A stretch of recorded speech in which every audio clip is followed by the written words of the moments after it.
You're listening to Co-Parenting with Grace, the podcast for families raising kids across two homes.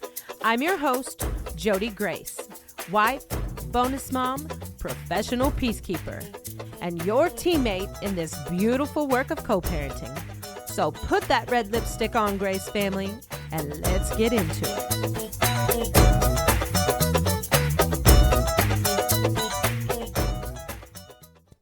Hey friends, and welcome back to Co-Parenting with Grace. You are going to thoroughly enjoy today's guest. She's so damn sharp, so easy to talk to, and just gets it. Her name is Dr. Ashley Smith, a clinical psychologist, anxiety expert, and TEDx speaker who is just brilliant at helping people understand what's really happening beneath the surface. This episode isn't just about parenting today. It's about how anxiety lives in our bodies, shapes our brains, affects our relationships, and yes, makes co-parenting even more complicated. If you've ever found yourself overreacting and wondering why, if you've ever felt like you're stuck in survival mode and just can't catch a breath, or if you love someone who seems shut down, irritable all the time, this conversation will hit home. So let's get into it. Ashley, thank you so much for being here with us today. I'm excited to talk. Oh my gosh, this is a topic I have waited weeks to discuss with you. I think I'm just as excited to talk about anxiety as you are.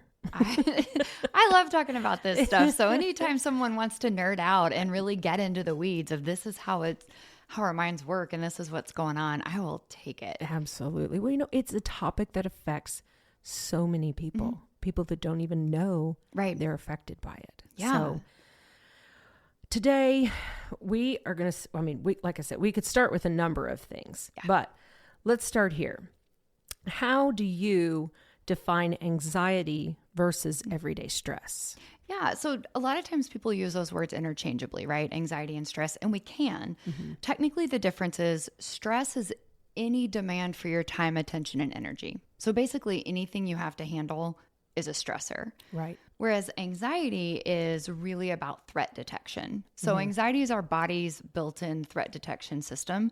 Yeah. Its job is to be on the lookout for danger, things that could go wrong, or things that could hurt us. Right. Now, the reason they get used so interchangeably is in our bodies, we basically have one circuit. You have that fight or flight response, which is the anxiety response. Right. So when you get stressed, it's the same physiology that's happening as when you get anxious. Yeah. So they go hand in hand. Right. Absolutely. I think so many of us wear anxiety without realizing it. Yeah. How is it that somebody can recognize that what they're experiencing is anxiety, especially if it just feels like, well, this is normal, how I've always been. Yeah. Well, I think so many people overlook it. And part of it is anxiety comes in so many different forms and flavors, right? So for some people, it's very noticeable, right? They feel very worried all the time. So it really shows up more in their thinking. Yeah. And it's the what ifs and the oh no's and the catastrophizing, which is just going to the worst case scenario, planning for everything, right? It's a lot of people, especially today. Yes. For some people, though, it shows up more in their bodies. So they feel more of the headache or the stomach ache or the muscle tension or their heart rate goes up. Some people, they're having this. They're having the bodily reaction or they're having the anxious thoughts, but they don't notice it as that because they just think this is normal. It's just normal. Yeah, absolutely. I know I did for the longest time. I was not diagnosed with anxiety disorder until last year. Oh, yeah. And I know now that this is something I've experienced for a really long time. Yeah, because it looks so different, right? You can have the people who are having massive panic attacks and they're really homebound, right? So that's easier to say, wait, there must be a disorder here. But if you get someone who, let's say, high functioning, wears lots of hats, they're parenting and having a job and juggling everything. Right. And then a lot of times people say, I'm type A, probably prone to anxiety. Right. I'm a perfectionist. Hey, that's anxiety. I'm a people pleaser. That's anxiety as well. I don't do things that are uncomfortable. avoidance is the hallmark of anxiety. Right. So it comes out in so many ways that it's easy to overlook. Yeah. It's easy to pass it off as something else. Totally. Well, I mean, you say there's a number of things happening in the body. What is actually happening in the brain when someone is struggling with anxiety? Yeah. All right. You asked for it. So here's a little bit of brain science. Lay it on me. There are 2 pathways in our brain that lead to this experience of anxiety. And this is important if you've ever tried to talk your way out of worry or talk your way out of anxiety and you couldn't. This is why.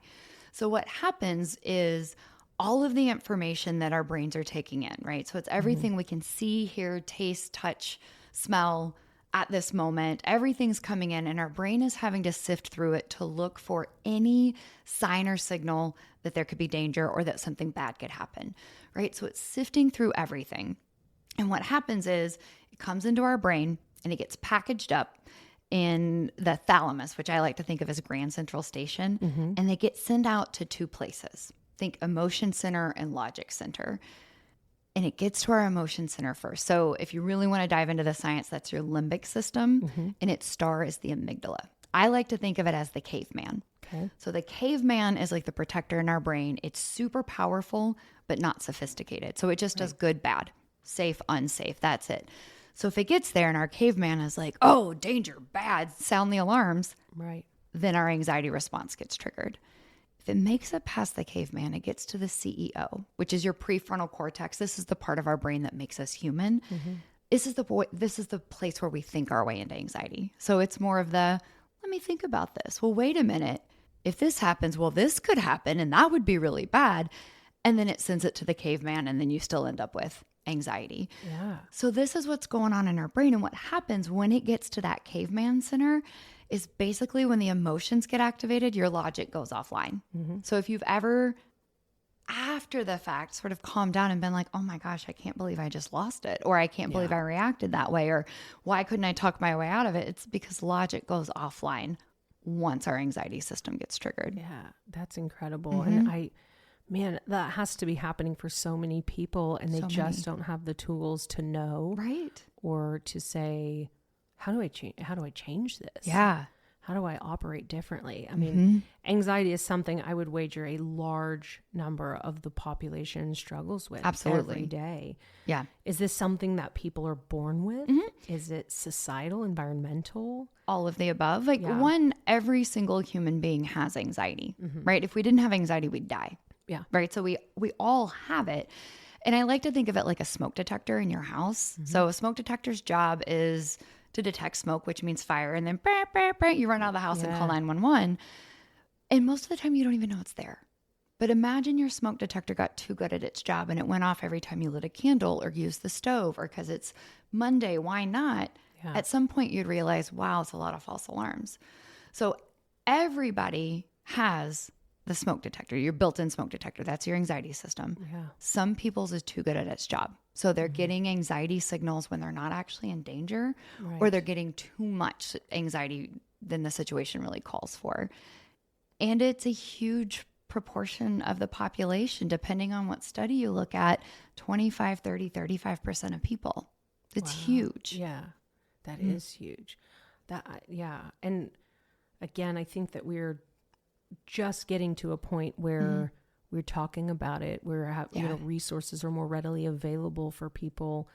I know that's not something that my parents' generation dealt with. Not at all. Yeah. No one talked about it, right? Exactly. Men could be angry and that was about the only emotion that was okay. And women could maybe express something else. Right.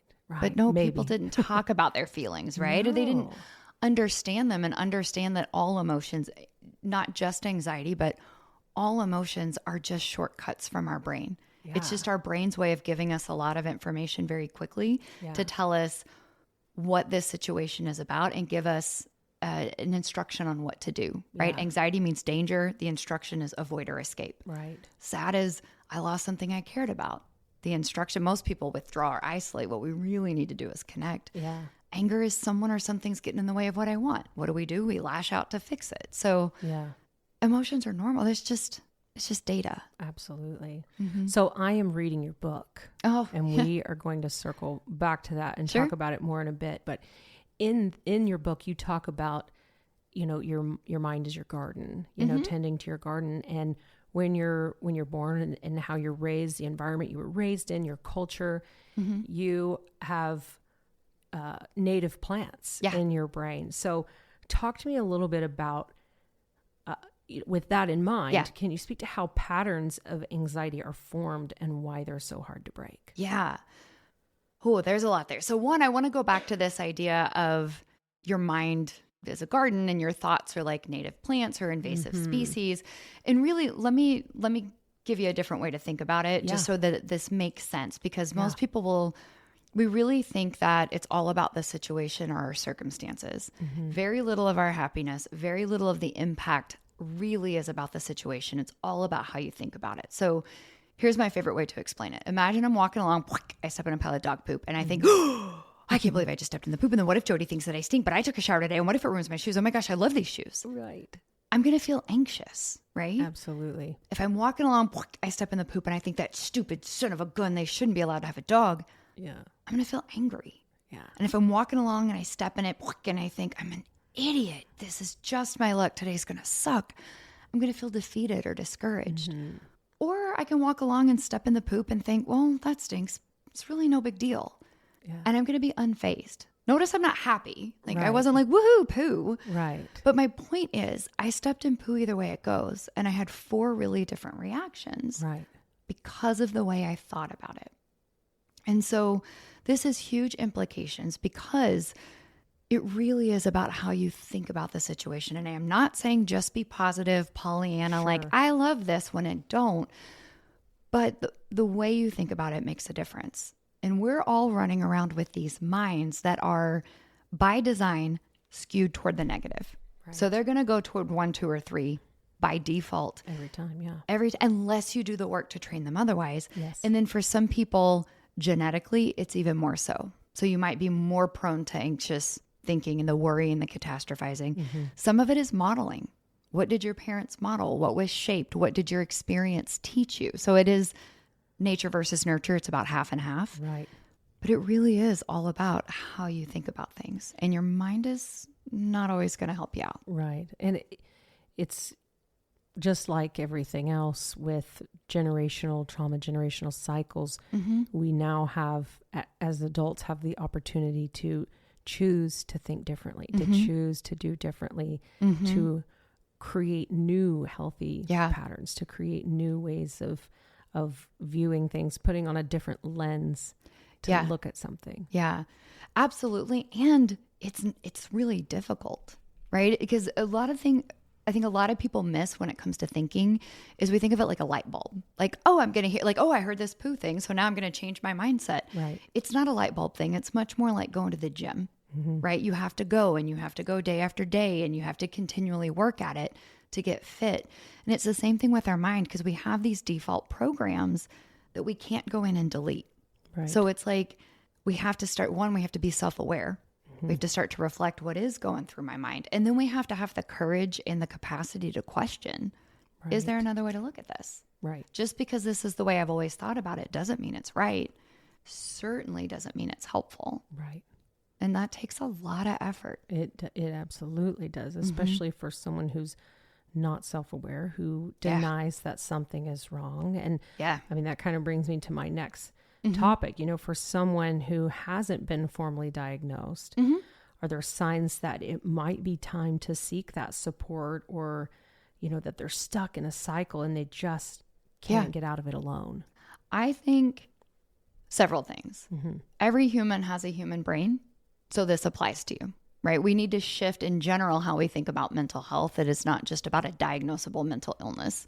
It applies to everyone in much the same way that physical health does. Yeah. Everybody needs to take care of their health. When it comes to seeking out help, there's still a lot of old attitudes and stigma around that. It's shifting. Thankfully, that was one good thing that came from COVID, is now we're having these conversations and people are saying, like, we need to be in therapy. If I had my way, everyone would have a therapist. Oh man, it's so needed. Right? You have a dentist to keep your mouth in check. You have a primary care doc to keep your body in check. Why don't we have therapists to keep your mind in check? Exactly. But if you're not on board with that, I would say if you don't feel content and satisfied with life, and you have moments where you're like, why did I react that way? Then you could do this work. And it could look a lot of different things. So not everybody's going to go to a therapist or has access to it, but there's listening to podcasts. There's reading books. There's looking at YouTube videos. There are self-help courses. There's a lot of ways to start to really understand how you work. Definitely. And now there's ChatGPT. Yeah. There's AI. Which is a whole other ballgame. And Absolutely. I'm very on board with AI. I actually teach a class called Technology and Psychology. And I'm a big believer in harnessing tech to make a difference. And there are you can get a lot of great insights from ChatGPT. You also have to be very careful because it is an echo chamber and it will tell you what you want to hear if you don't prompt it correctly. Exactly. And also there's a question on privacy. Yeah. So it could feed the ego. Yeah, it can very much do that. You're right. Everybody else is wrong. Instead of looking at and this, I may be taking us way off topic, but I love it. One of the huge things, anxiety or no, that I think we all need to look at is control. Yes. And I see so many people focusing on trying to control the things they can't, other people's reaction, other people's decision, the future. Those aren't ours to control. Right. And they're not controlling the things that they can, namely our attitude, our attention, and our actions. And so I think, if you're sitting there and you're like, well, this person did that, they're the problem. Well, that's great, but that's not in your circle of control. So I'm going to come back to what can you do about it? Exactly. And if you can't do anything about it, you can choose to accept. That's a choice, right? How do you make the best of it? Yeah. That's like an attitude kind of thing. Right. Yeah. Don't carry it if it's not yours to carry. Exactly. Yeah. Yeah. Yeah. Well, along with anxiety, there are obviously many other mental health conditions that seem to exist congruently. Yeah. Depression, PTSD, bipolar disorder. Do you see that they often show up together? Yeah. Do. More than half the time, if you have an anxiety disorder, you're going to have depression at a minimum. Anxiety raises your risk for substance misuse or substance use disorders, addiction. Yeah. And then there's a lot of overlap with ADHD and anxiety, autism spectrum. So that all kind of comes together for a lot of people. Yeah. It's all married there for sure. So you can shift from one condition into another, like anxiety, you said can lead into depression. It's more like you develop, we use the term comorbid, which means co-occurring. Right. And so I think of it as if you have anxiety, if you have a true anxiety disorder, so meaning it's persistent anxiety in situations where you're not in danger. Right. And it causes interference in functioning. So it makes life harder and it keeps you from doing the things you want to do. Of course, you're going to end up feeling depressed. Right. Right. And so then you end up with both. So it's kind of like having, if anxiety is ice cream, comes in different flavors, but it's all ice cream. And then depression is like the brownie. Right. Then you have the ice cream brownie together. The sundae topping. Yes. Exactly. And if one is left untreated, the other is going to manifest. Yeah. So what would you say are some risks of just masking or ignoring anxiety symptoms and burying them in either productivity or control, as you said? What are some of those risks? Well, it doesn't work. Yeah. Right? Like when I think of when people try to bury it in terms of like suppression, it's like trying to shove a beach ball underwater. Yeah. It takes a lot of effort. So then you're spending all of your effort to try to keep something down that isn't meant to stay down. Right. And the harder you shove it down, the more it's going to bop you in the face. Right. The other thing with anxiety specifically is that it tends to create amplifying loops. So if you don't intervene, it becomes, some people think of it like a self-fulfilling prophecy, but really echo chamber, right? So it gets worse over time, burying your head. And usually what happens is people start avoiding. Yeah. We either avoid the things that cause us anxiety, like making a mistake or being assertive or not knowing. Yeah. So we avoid, or people try to avoid the feelings and the thoughts. So they drink or eat or scroll or somehow numb out. But the more you do that, the more it's going to happen. It's like scratching a mosquito bite, right? It itches. So you scratch it, but the more you scratch it, the more it itches. The more it itches. Yeah. It's not going to go away. No. Yeah. No. For sure. So obviously we have a lot of parents, co-parents listening right now. Talk to me about how anxiety can show up in parenting dynamics, especially in say like high stress situations that a lot of blended families face. Yeah, man, this is a big topic, right? Because there's a huge connection between parental anxiety and child anxiety.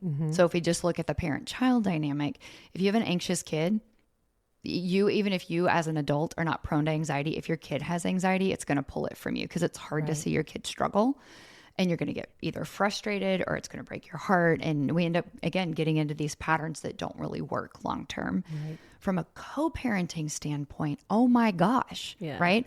All of a sudden, you're sharing responsibilities for raising this little person with other people who might have very different ideas. And that could trigger all kinds of potential threat, right? Yes.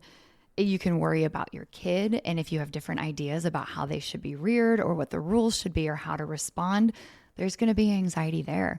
You could have anxiety about, how does my kid feel about, me in comparison? And do they prefer their mom's house or their dad's house? Do they prefer their stepmom or their stepdad? So we get into these, all human brains compare. We're sort of wired for that. So it could go that route. We can start to feel threatened. We can feel our relationships threatened. So people may not experience it necessarily as anxiety. They might feel more anger or jealousy or guilt.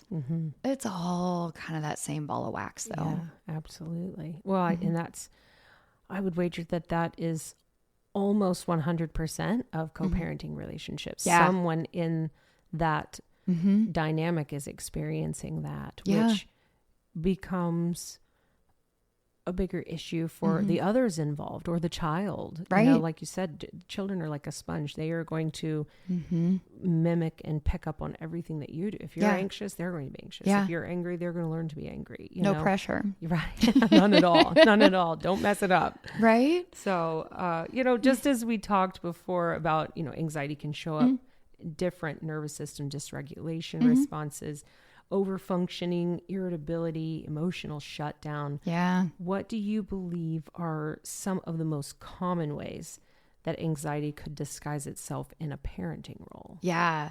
Ooh. The things that immediately came to mind, versions of fight, flight, or freeze. Yeah. So fight, arguing, threats, definitely. Talking to the middle parent. And so there could be any version of fighting. Could be an anxiety thing. Any version of flighting. I'm not going to have this conversation. I'm not going to talk directly to the person that I'm upset with. We're going to talk to the kid about their other parent or whatnot. And then the freeze is just the shut down. I'm just don't know what to do. Not going to do anything. Yeah. I also then think of control, as we touched on, but control strategies come up in so many different ways. So I'm going to remind my co-parent over and over that they need to do this. So it's sort of this over-functioning. It's a control strategy. Yeah. If I find that that's something, so I'm stepmom and I still struggle with control. Yeah. And I don't know if that is because I don't have any as stepmom. You find that I love 100%, but yet legally I don't have any rights. I'm married to their father, and my rights come through the rights that he has. But so I don't know if sometimes I struggle with that control as a way to grasp for anything, Yeah. I mean, I appreciate you sharing that and being candid, because that's such a common thing. How could you not? Right? All humans want control. Yeah. And wanting control is not a bad thing. We actually are happier when we have control. We have security when we have control. Right. It's just the misapplied effort to control that's the problem, trying to control things that you can't. Yes. And it's very unsettling when you find yourself in this situation where you're recognizing I don't actually have control or as much as I would like, which I would argue we don't in general, but we kind of lie to ourselves or have this illusion. Sure. And you don't. And so that is unsettling, especially when you throw in love, right? Yes. And I know you love your boys. And so then you've got these two little beings that you care so deeply about. You're going to want to keep them safe. That's what good parenting 101 is, right? Keep your kids healthy, happy, and secure. It's scary enough when you have to turn them out into the world, and then you're sharing homes and navigating. Right. No one knows what they're doing when it comes to parenting. No. Let's be honest. And people have very strong opinions. And Yes. even if you look to the professionals, I was talking to a colleague the other day, and I've been a psychologist for 20 some odd years now. Yeah. The way we approached parenting when I was training is different than the way we do it now, Yeah. because we're learning about trauma in the nervous system and relationships in the nervous system. And so even the experts, things shift and change. It evolves. You bet. I would say too that even as a biological parent, having that control is a struggle, because Huge. when you grow up, you think, okay, I'm going to have a family, I'm going to raise kids this way. And then you find yourself only having 50% control of that. So you send them to the other home and hope that they're going to be fed the way you would want them to be fed, that they're going to have a consistent bedtime routine, or they're not going to be subject to whatever they want, whenever they want. And so relinquishing that control, I would think, causes more anxiety for the parents involved. Absolutely. Whether you're biological or step. Absolutely. And managing that, learning to manage and only focus on what you have actual control over. Well, and then let's go ahead and throw in judgment, right? Oh, and that drives a lot of guilt and anger, but it's really easy to see if someone is doing it differently than you would. We equate different to bad, and then we judge. Our brains, while they compare, they worry, they go to the negative, they're also wired to judge. That's good, that's bad, that's better than, that's worse than. And so when judgments step in, that's going to lead to a lot of icky dynamics as well. Absolutely. And I think if we really come back to it, okay, well, what do you do in this situation, right? We can acknowledge the uncertainty. We can acknowledge the lack of control. Something that you can work on are the judgments. Yes. Breaking free from narcissistic abuse isn't just another podcast. It's a lifeline. If you've ever felt confused, silenced, or trapped in a toxic relationship, this show gives you clarity. I'm Dr. Carrie McAvoy, a retired psychologist and survivor, and each week I break down the patterns of narcissistic abuse in plain language. You'll hear expert insights, survivor stories, and practical tools that you can use right away to rebuild your confidence and reclaim your life. Because freedom isn't just leaving, it's healing, and you don't have to do it alone.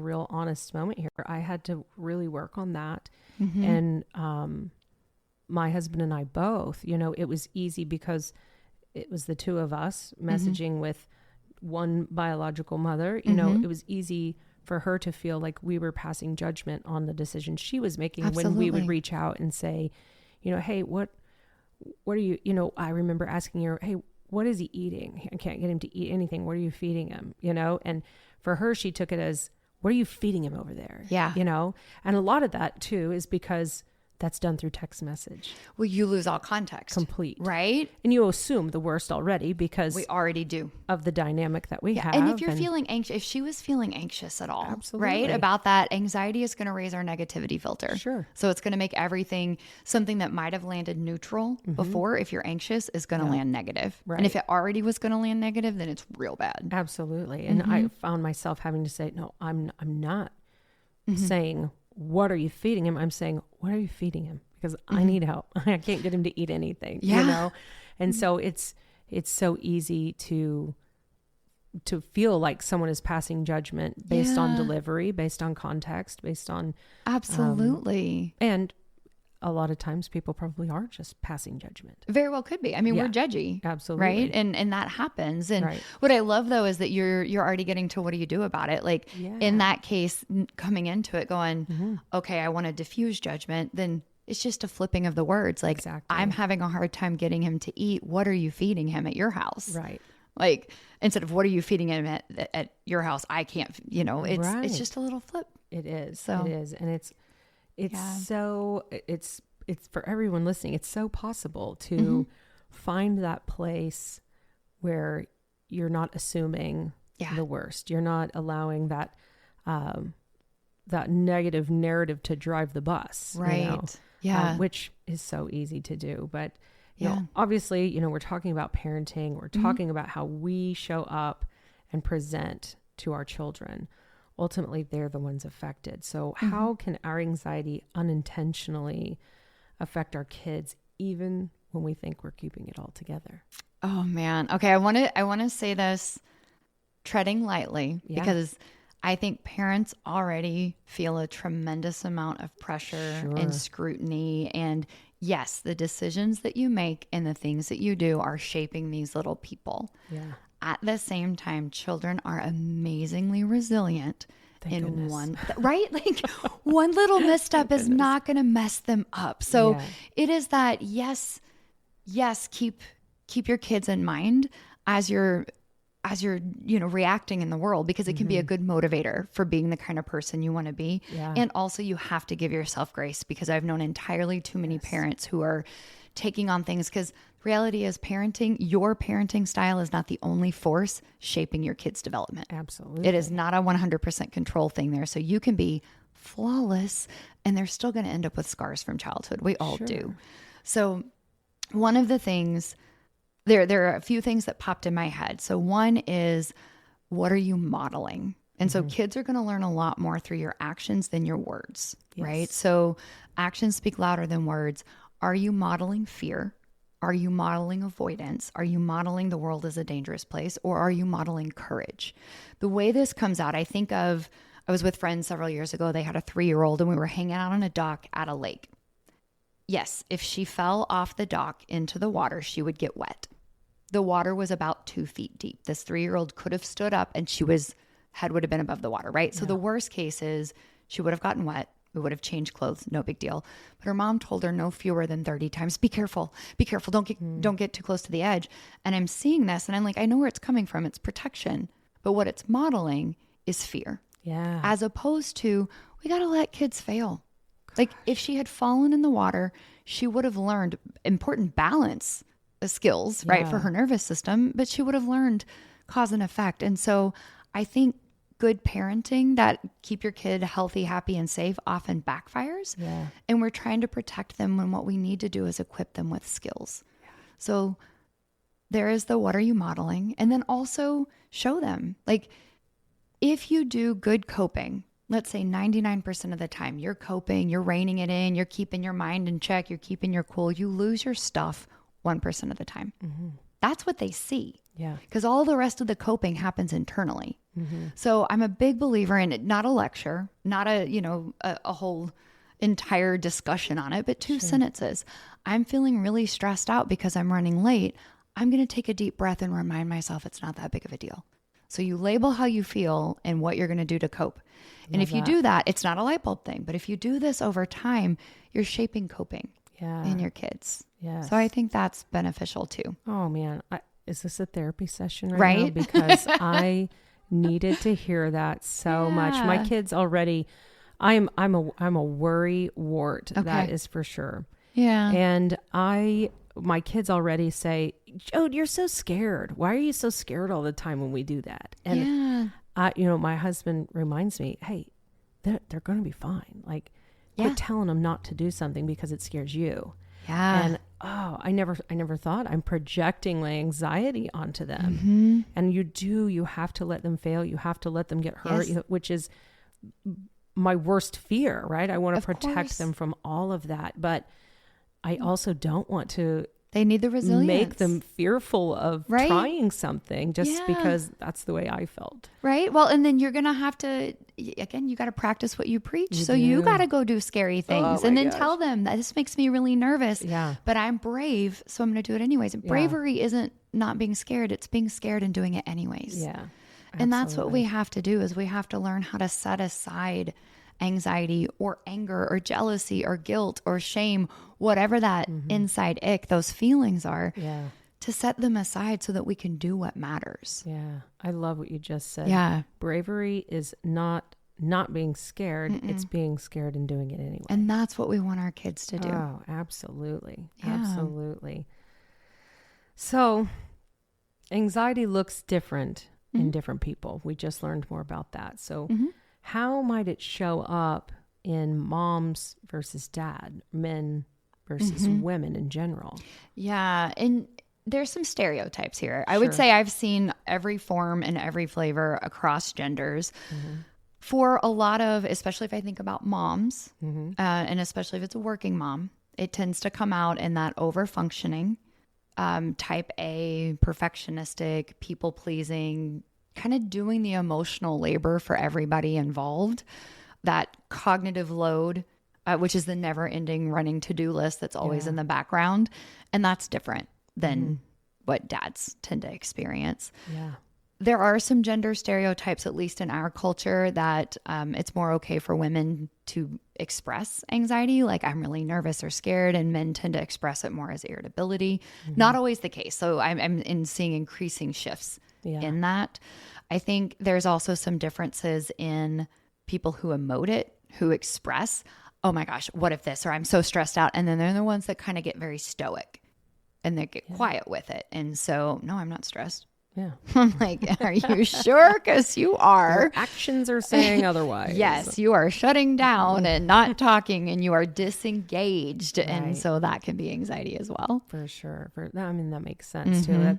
That's the way we're, like you say, stereotypically, but that's the way we're taught. Yeah, we're socialized that way. Yes, yeah. for sure. Women are emotional. You're dramatic. You feel big. You know, and then men don't show your emotions. Don't cry. Don't feel anything. Yeah. You know, be strong. Be brave. They're told that that's being strong and brave. Yes, which then really messes with men. There's so much like secondary shame that kicks in when they're having normal feelings, but have been taught that normal, natural thing. Exactly. Like should is shame. Yeah. And then even girls are socialized to be more cooperative and collaborative. Like we play in different ways, like house and dolls and these kinds of things. And boys are socialized differently when it comes to relationships. So then when you put stress, you know, women may be a little more inclined to lean on social support, and our nervous systems are wired for connection when we're stressed. For sure. We need that. So like going to other people is more of a sharing of a burden. It's not being a burden, and it's not a weakness. Right. But it can feel that way. Absolutely. It can. In partnerships, you know, you can have so many unhealed traumas on both sides. But typically, there's one person that their traumas seem to show up bigger and take up more emotional space in the relationship. What would you say to the partner who feels helpless watching their loved one struggle but doesn't know how to help? Yeah. Oh, first I would say it's so hard, right? It's so hard to watch someone you care, whether it's your partner or your kid. It's hard to watch someone you care about struggle and not be able to fix it. And I see people tend to have a couple reactions. One is there's that sort of heartbreak, get sad. And then there's the start to get frustrated. Yeah. Because we don't like to feel powerless. And so that's where we need to recognize our own reaction. I think everybody needs to figure out, this is what's going through my mind. This is how emotions work. This is how I call it psychological strength. This is what everyone needs. But specifically, if you have a partner who does have anxiety or PTSD or depression and they're really struggling, I think there's some things that you can do. One, talk about it. If you sweep things under the rug, then you just get this big like hump under the rug that everybody trips over. Right. So we need to talk about it. Maybe not in the moment when they're triggered. Remember how I said, you know, logic goes offline when we're very emotionally triggered. That's not the time to have a conversation about why are you thinking? Why is a judgment question anyways, but I have no idea at this point. Exactly. Yeah. That's more of, if they're really emotional, then we're looking at regulation. Yeah. How do we kind of settle? And it might be saying like, come on a walk with me. Walking is a soothing thing. It might be giving space. It might be giving a hug. It might be just touching their hand. It might be just saying like, this is a hard moment. Yeah. And offering some compassion. And then I do think there's, depending on if your partner is aware of it, if they're on board, if they're working through it, that's kind of a different ballgame than someone who's like, I don't have a problem. What are you talking about? Right. So then there is a place to have a conversation about like, what was that? And how can we work together? Because I see a lot of people, I used to say this when I was doing patient care all the time, like anxiety is like another member of the family. And if it can get you fighting each other, then no one is fighting it. Yeah. So with you and your partner want to stay on the same page. And I would extend this even to your co-parenting situation of, if you all can remember your common ground as this kid, then it's not about fighting each other. It's about how do we all stay on the same team? Yeah. Because we all have the same goal. You might go about it differently, but everybody wants their kids to be healthy and happy. Absolutely. That's for sure. That's why we're here. It's what we're talking about, you know? What would you say for someone? So I'm big at reading about attachment styles, and I'm a very anxious attached person. So in a situation where you say, to regulate, maybe, give some space. That's what my husband needs for sure. And you're the opposite. And I need a hug. I need you to hold me. And he's like, I need some space. How does a couple balance that? Yeah. I think a lot of creative problem solving. Yeah. Right. And I think there's a few things of one, I will say I don't practice psychology through the lens of attachment. It's something that I'm learning about. And, but I tend to do more sort of what's called top down. So it's more in terms of brain, it's thinking strategies and behaving strategies. Yeah. And I think there is a lot of communication around what do you need in that moment. And a lot of times we don't know ourselves. Right. So we can't, like, at least you can say, I need a hug. Yeah. A lot of people can't say what they need. And I think if you don't know what you need, how in the world can you expect someone else to know? For sure. Right. So that's an unfair expectation, Yes. and that's on you to check. So a lot of times though, we can say, oh, I don't want that. Yeah. Like, that's bad. I know That's what wrong. I don't want. Yeah. I don't know what I want. Exactly. So I think you need to do the work to figure out, what do I need to feel regulated? And also there's an ownership that needs to happen of, you're in charge of your nervous system and your partner's in charge of theirs. And so there is some like, okay, yes, maybe a hug works. Can you hug yourself? Can you put that pressure through your skin? Can you find another way that helps until your partner is able to come together? Because what happens for a lot is one gets triggered and then that triggers the other and it triggers. And then you've got this back and forth. Everybody's out of control. Yes. Yeah. And a partner who tends to like withdraw, they're going to have to also learn like, okay, what do I need to do to be able to stay present? Right. And to stay in this. And it might be everybody goes and takes 5 minutes. Yes. And then comes back. So you're kind of meeting in the middle. Right. But I think there's a lot of open communication and experimentation that happens. But a lot of people don't. No, they don't talk about it. They don't. And that's why it's just, it festers and it shows back up every time. Yeah. My husband and I have both done extensive work in therapy. And that is something that, we talk about. It can make him uncomfortable to talk about it. I'm a talker, but we do understand he knows what I need. I know what he needs. Yeah. And we have learned that if space is what he needs in that moment, then we say, okay, we're going to take some time here, but before the end of the day, we're going to circle back to this. I love that. That's the part some people miss, right? Is because then it would just be his needs being met, not yours. Exactly. And so it is you, and you need to know we're going to come back to this. So then you can be patient, but you're not being left unattended to. Mine doesn't start running away and creating false narratives. Bingo. Yeah. Yeah. Which triggers the anxiety. Bingo. Yes.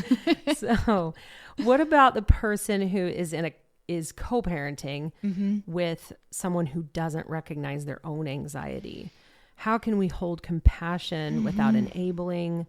And how can we manage to give grace when it seems to be constantly met with dysregulation? Yes. Okay. I have several thoughts on this. So the first one that comes to mind, a little bit of a story. Yes. It's one that I love to share with audiences when I'm speaking. And it's,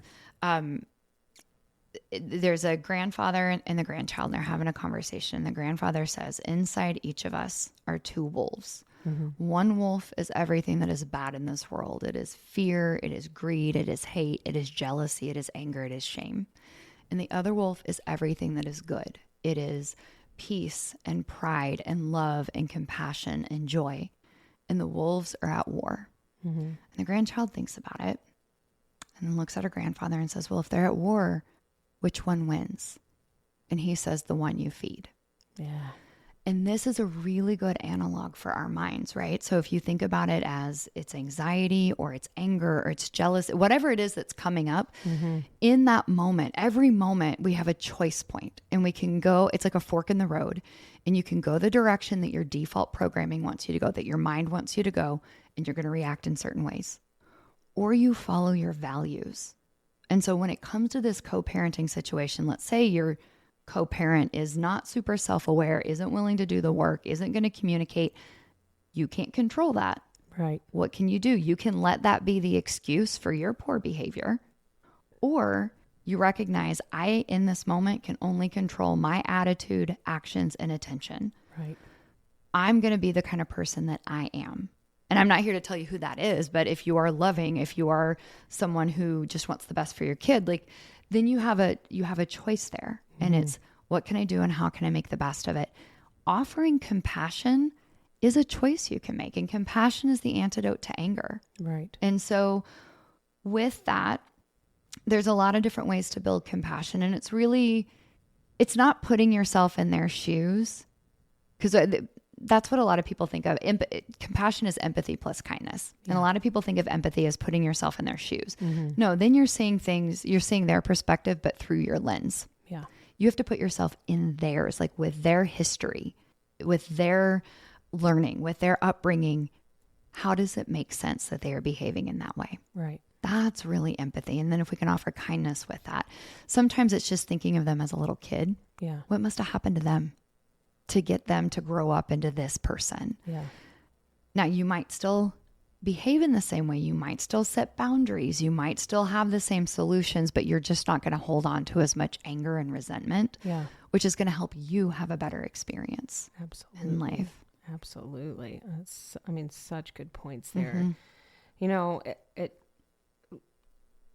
thinking about everything that we've talked here, it leads me to, our final dive, which I've got a few more here to pick your brain about. Sure. But, that leads directly into people show up how they can, right? Yeah. People can only give what they're capable of giving, at any one moment. Doesn't always mean that's necessarily how they should give Correct. or show up, but it's not ideal. I know that for all relationships, that's the case. But can you speak to how understanding anxiety can shift the way that we interpret someone else's behavior? Yeah. And not allow it to create those false narratives? Yeah. I think our brains, because they have to sift through so much information so quickly, they take shortcuts. Yeah. Right. That's the jumping to the worst case scenario. That's a judgment is a shortcut. But there's one called the fundamental attribution error. All humans make it. And what it has to do with is how we explain behavior. So the bias that comes in is we tend to explain other people's bad behavior as their character. And we explain our bad behavior as circumstance. So for who they are. Exactly. So think about if you're like driving down the road and someone cuts you off, they're an idiot driver who got their license in a Cracker Jack box, right? But if you cut someone off, it's, oh my gosh, I didn't see you. Oh, it was next. Yeah. So if you know that, you can start to check your own attributions, which are your explanations for their behavior. So when someone is acting in a less than ideal manner, instead of going, well, they're drama or a B word or a whatever, like maybe we could pause and just consider what's the kindest possible explanation for their behavior. Yeah. Maybe they're not feeling well, or they just got chewed out by their boss, or they're so worried about something. Like maybe there's something else going on. So I really love that question. What's the kindest possible explanation for their behavior? I love that. The other piece is remembering it's not all about you. Our minds have a tendency, because they want to keep us safe, they connect all dots back to us. How does this affect me? Right. So much of what's happening is not about you. Most of the time. Right? Yeah. So if we can remind ourselves of that, like they're having a reaction, that's not about me. How can I keep my nervous system in check? Because if you flare up, it doesn't matter who starts it. Right. Right? If they're reacting, and you're like, well, I was just reacting to their hostility. You're part of this now. Right. And they're going to react to your hostility, and it doesn't matter who caused it or started it. You think they did, they think you did. It's your job to keep yourself regulated. Yeah. And to back to control. You're only in control of your own actions. Bingo. Your own reactions. Yeah. And you can choose to be compassionate in your explanations and the narratives that you engage with and listen to. For sure. Which is hard because so hard. My gosh. I mean, I don't know if it's just my brain, but I can create such a story in my head. Or let's say, and the boy's mom and I have both talked about this, how before we even get together or see each other or have to be at something together, we will talk through how, okay, well, this is probably what's going to happen. And then she might say this, and then I'm going to respond like this. It will play out an entire scenario in our heads and prepare for the worst. That's a control strategy, right? If I can plan and prepare for everything that could happen, then nothing bad will happen. Right. It's a misapplied effort because it never goes according to plan. It never does. And it's like that protection mechanism. Like, at least if I think about what's the worst that could happen, I won't be hurt if it does. But you're still going to be hurt. Yes. Is the thing. So all of that mental preparation is wasted time and energy. Yes. But we just don't like sitting in this uncertainty. Yeah. And I would argue that the better you get at sitting in uncertainty, the less anxiety you're going to have, and the more you're going to trust yourself to be able to handle whatever comes up. Absolutely. Absolutely. So a question here more on the science spectrum. We have talked about you can change the way you think. You can change where your mind goes. So in retraining your brain out of anxious responses, where does someone start? Yeah, I think it starts with becoming aware, right? And so the two main ways that I think you can build that self-awareness, I will throw out, there's a classic study that I want to say it's something like 85% of people think they're self-aware, but only 15% are. Wow. So if you think you're self-aware, you're probably not. Yeah. I think about this stuff every day and have for decades, and I still catch myself in stories and narratives and psychological blind spots. So, but the two big ways, one is a mindfulness practice. So this is where you're just paying attention to the present moment without judgment. A lot of people think of meditation. There's some differences, but mindful meditation, right? So you're sitting and you're just noticing what thoughts come up. That's a great way to start to build awareness in real time of what your mind is doing. The other one is called self-monitoring. Think of it as tracking. And this is when I did one-on-one work with patients, almost always I started here of, okay, I want you to notice when you get anxious, you're going to go home and you're going to literally write down what was the trigger? What were the thoughts going through your mind? What did you feel in your body? A lot of people are not tuned in to physical signals, and some are way too tuned in. Yeah. And then what did you do? And the more you start to do this, you start to catch the triggers. You start to understand, oh, this is what's going through my mind. Absolutely. And then if you have awareness, then you can start to change it. And it would be questioning, is this accurate? Our brains can usually give us evidence that's like, yeah, of course it's right. Here's the case. Right. Is there evidence against it? Yes. And then the more important question isn't, is it right or wrong? It's, is it helpful? Yeah. If we go back to that stepping in poo example, there's not a right or wrong way to think about stepping in poo. Right. Shrugging it off is a much more helpful way because it doesn't wreck the rest of my day. Yes, absolutely. That's, something I have worked, definitely extensively in the last year. And you talk about feeling in your body, being, you have to be able to sit with yourself. Yes. And sometimes in discomfort. Oh, yeah. In order to be aware of what's happening. Yes. And, I tell people don't not do it because you're afraid of that. Yeah. Because what's the worst thing that could happen? You learn something about yourself. Right. You, pinpoint something that you have wondered why that feeling came to you, or why. I learned that I felt a tightness in my chest and I had no idea. Right. Until I allowed myself to sit with it, weigh it out, think about it. And it wasn't fun. It was uncomfortable. I know there were times that I cried. There were times that I fought it. I didn't want to feel those feelings. But knowing it now, that's power, because I can say, okay, this is what's happening. Right. I'm not getting sick. I'm not losing my mind. I'm not broken. I'm none of those things. No, it's just a signal. It's not who I am. It's my body telling me something. Well, and I appreciate what you're saying there, because I think so many people are uncomfortable with being uncomfortable, right? Like we equate discomfort to bad, and hard is bad, right? And new is bad, and different is bad. And we need to get rid of bad, because bad is a judgment. But if you are not able to be uncomfortable, we do all kinds of things that feed that bad wolf, right? Or shove that beach ball underwater in the interest of being uncomfortable. And if you can increase your tolerance for discomfort, so many things happen. Again, anxiety will come down because because you're not afraid of what if this makes me anxious or what if this is uncomfortable. You actually become a lot more confident. And that self-trust goes way up because you know you can handle things. I think what underlies a lot of anxiety, regardless of what flavor it is, it's something bad is going to happen and you can't handle it. Right. And when you know in your bones, actually, I can handle anything that life gives me, we don't have to be afraid of as much. You don't have to do the planning and the preparations because you just know I'll be able to go with it.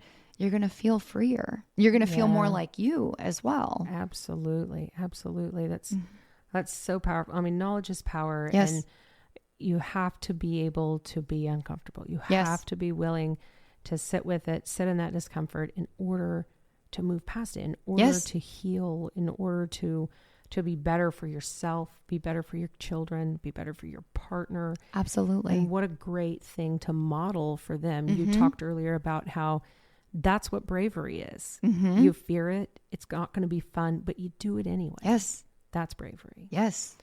Well, I know our listeners are relating. Co-parenting in itself is an anxious situation most times. Yeah.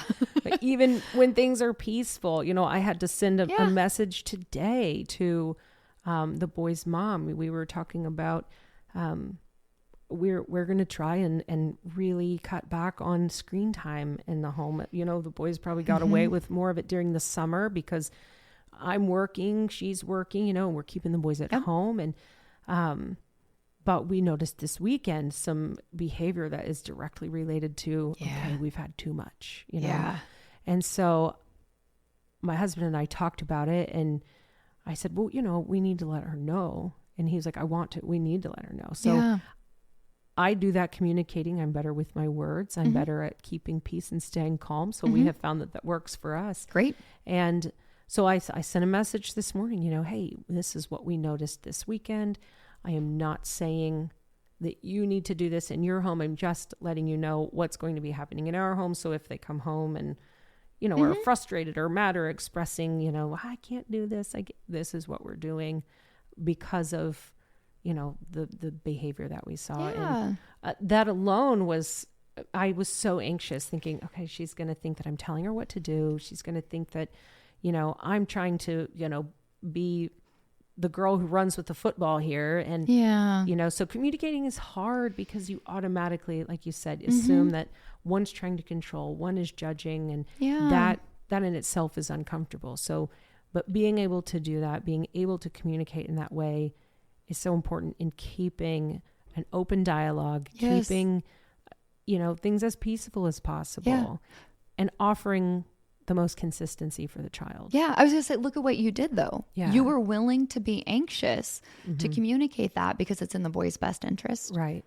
And the other piece, I think a lot of times with communication, there's what we think we're saying, what they think we're saying, and what a third party would hear. Absolutely. And we don't always explain as much, especially to people that are closer to us. And I think we do them a disservice. But if we can say, hey, here's what I'm thinking and why. Yeah, absolutely. And that can help. Yeah, it absolutely can.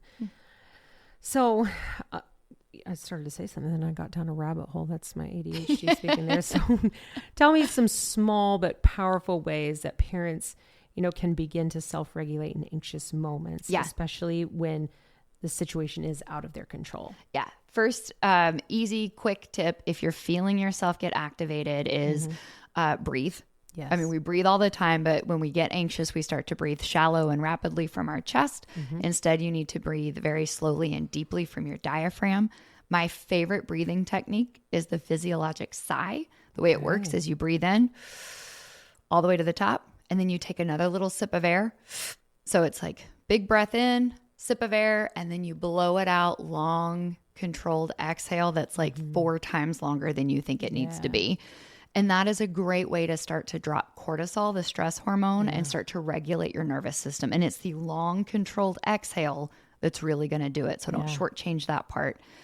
The other thing, I would practice the pause. Before you say anything, pause. What am I feeling? Yeah. What's going through my mind? Which wolf do I want to feed? That's exactly right. Yeah.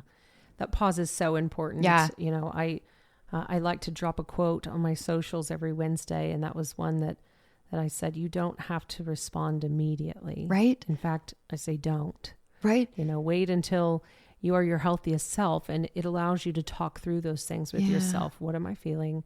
What is this really bringing up in me? And who do I want to be in this moment? Right. Exactly. What wolf am I feeding? Yeah. The hard part, one of the things that anxiety does, just by the way that it works, is it makes everything feel urgent and important. Right. So that's anxiety makes it feel like it's a fire. It's a fire alarm. And so it is very, very difficult to practice patience in the face of anxiety.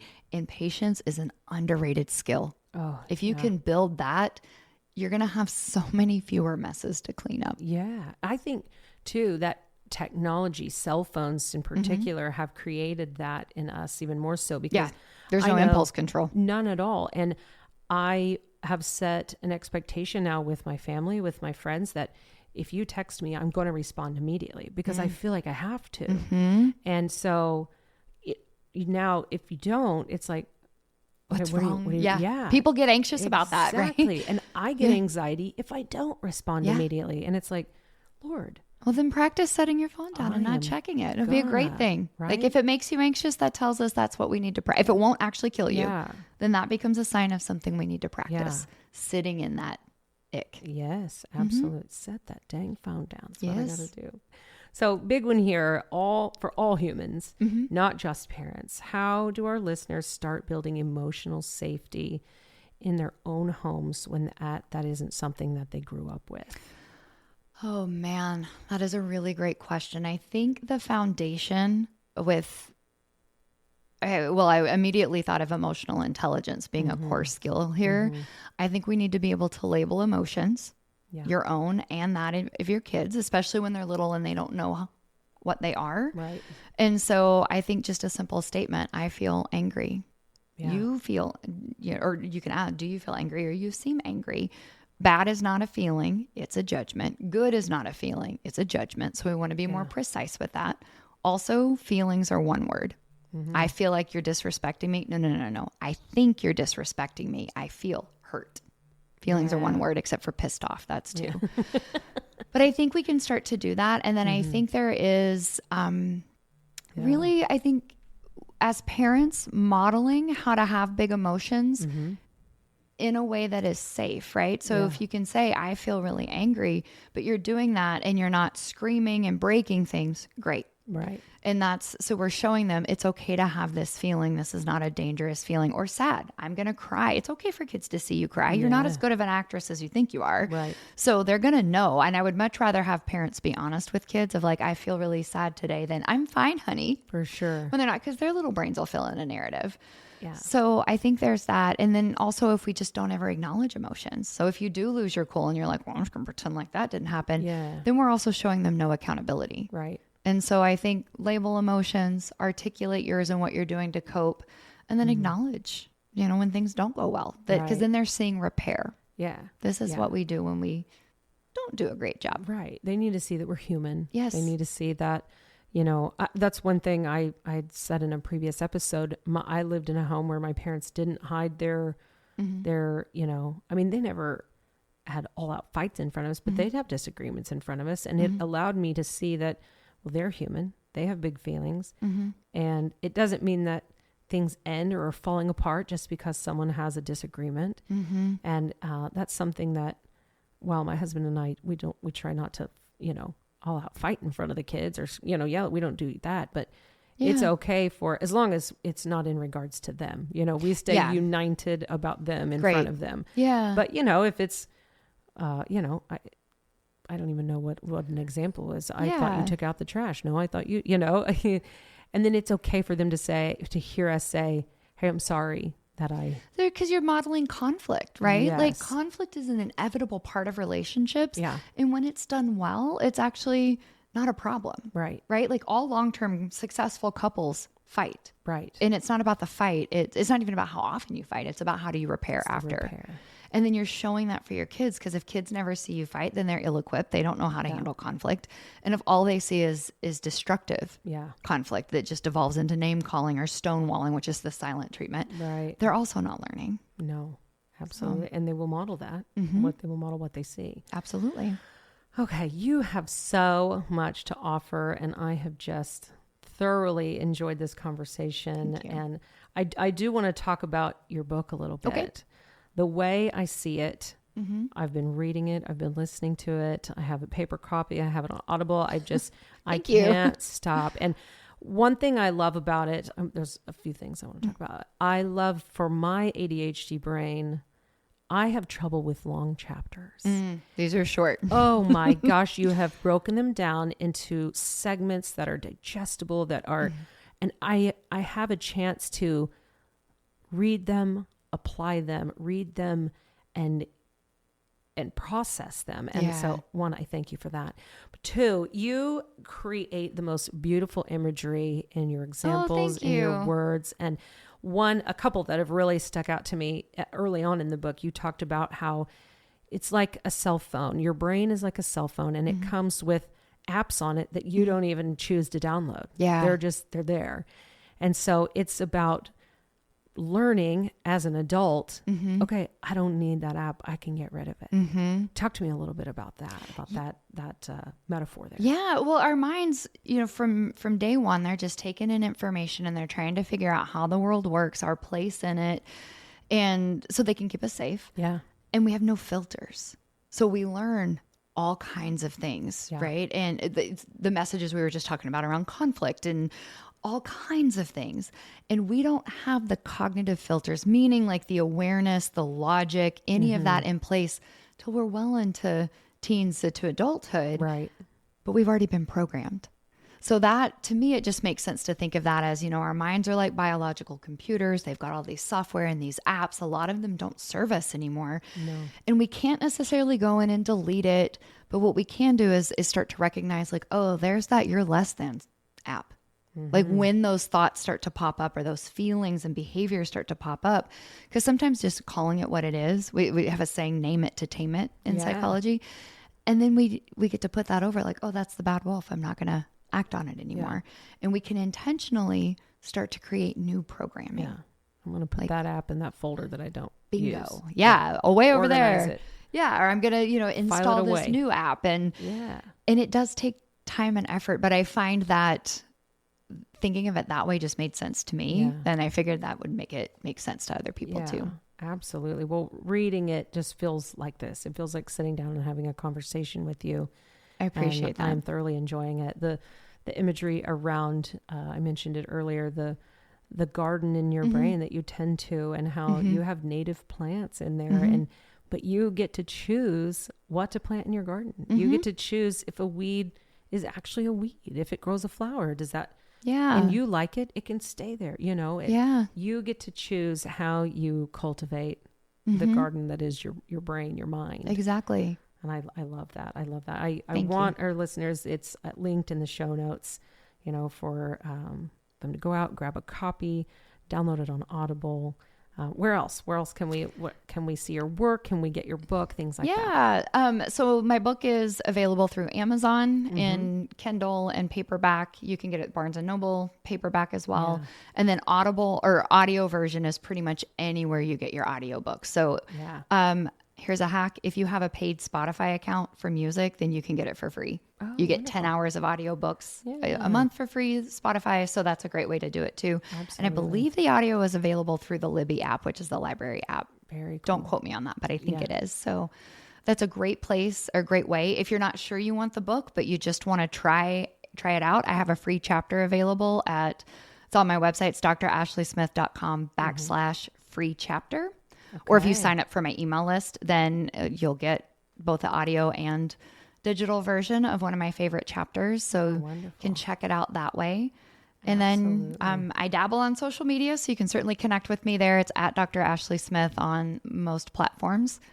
Feel free to mock, or maybe some of it will be helpful. Yes, absolutely. Well, I know that's LinkedIn. That's where you and I connected. Yeah. And I love seeing your videos. I relate every single time you open your mouth. Oh, thank you. It's appreciate been that. really helpful for me. I know it's going to be helpful for our listeners. I can't think of anyone that this is not going to benefit. Not even parents, people in general, humans. If you have a human mind, you need to know this stuff, right? Exactly right. Because knowledge is power. And the more you know, the more you can be aware, the more you can facilitate change for yourself and the people you love. Beautifully said. Yeah, thank you. Thank you. Well, I can't even begin, to imagine the help that you've offered our listeners today. So one more little bit of wisdom for them. If you can offer one piece of wise advice to parents trying to navigate their own anxiety while raising children, what would that be? Oh, man. I have two thoughts. So I know you asked for one. I'm going to say two. We talked about compassion for the other person. I think self-compassion. Mm-hmm. So it is so easy to beat yourself up as a parent. Never before have you been solely responsible for the entire future of a little human. That is the biggest job I can think of, period. Yeah. You are going to question, you are going to doubt, you are going to criticize. So have some self-compassion, which is just of course you did this because, right? Make it makes, of course you're happy that you get a break from your kids because who wouldn't be, right? Yes. So make it make sense. Do the of course thing. The other thing when it comes to anxiety and just navigating your own, do something every week that scares you or pushes you out of your comfort zone. Yeah. Like start to build your tolerance for uncertainty. Do something new, do something hard, do something scary so that you can start to show yourself, I can do this. Yeah. And you'll start to quiet that voice of anxiety. And I'm okay. Mm-hmm. I'm okay. Yeah. Yeah. Well, I hope that our listeners have also been tuning in every Thursday. I do just a couple minute short episode called Give Yourself Grace. Love that. And it is just for you as mom, you as dad, you as stepmom, stepdad, because you can't pour from an empty cup. Right. You have to take care of yourself first. Yes. And you have to give yourself grace because you are doing the hard work. Just by listening, you're doing the hard work. Yeah. So, well, this conversation was such a powerful reminder that we are not broken. We're just human. Anxiety doesn't mean you're failing. It means your body is doing its best to keep you safe. As Dr. Ashley has said, that's what it was made to do, even if you're using an outdated map. So much she has shared today, her wealth of knowledge, her heart with us, her TEDx talk, and other resources are linked in the show notes along with the book, and I cannot wait for you to dig in. So, as always, be gentle with yourself today. You are doing better than you think. Healing isn't linear, and you are not alone. I'm Jody Grace, and this is Co-Parenting with Grace.